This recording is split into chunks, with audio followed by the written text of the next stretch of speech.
Knowing how to shift your gears not only helps you ride faster, but it also makes riding more fun. So let's talk about how shifting works and when to change gears. We'll start by taking a look at the parts. Shifters are found on the front of the handlebars. They control the bike's derailleurs, which move the chain from gear to gear across the drivetrain. Your left shifter controls your front derailleur, which moves the chain between your chainrings on your crankset. Shifting with your left hand will cause more dramatic changes and is helpful for riding on hills.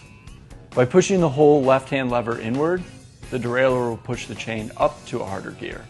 A harder gear takes more effort to pedal, but your wheel moves farther per pedal stroke. Pushing only the small inner lever inward will pull the chain down to an easier gear.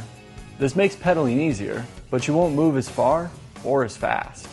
Your best bet is to use the smaller chainring, or the easiest gear, when pedaling uphill, and the big ring, or your hardest gear, when you're riding downhill. Your right shifter controls the rear derailleur, shifting the chain across cogs in the cassette. In the back, the smaller size cog is actually the harder, faster gear. The bigger cogs make for easier pedaling, but slower speeds.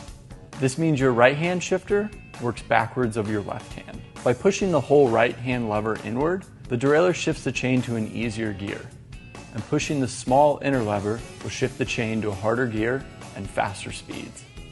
Compared to front shifting, the difference between gears is much smaller out back. With practice, you'll find that front shifting is helpful for big changes on hills, and rear shifting is good for fine-tuning until you're pedaling at a comfortable rate. There are two gear combinations to avoid. This is when you're in the hardest gear on one shifter and the easiest in the other.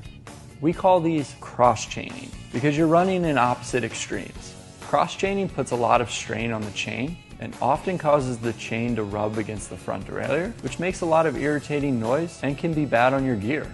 So what gear combination is best? It's a matter of personal taste. What we're really after is the most comfortable and efficient rate of pedaling, or cadence. In general, most riders find a cadence of about 90 pedal rotations per minute to be the most efficient and comfortable. A slower cadence can feel like a struggle. A faster cadence feels like you're pedaling like crazy, but going nowhere. If you're interested in measuring your cadence, many cycling computers or apps can read this with a sensor. Using a sensor to measure your cadence can be a great way to learn when it's a good time to change gears. Finally, you need to keep pedaling while shifting, and it works best when you're pedaling lightly.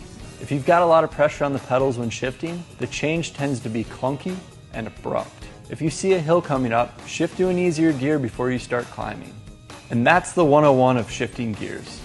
If you're totally new to this, it helps to practice shifting in an empty parking lot.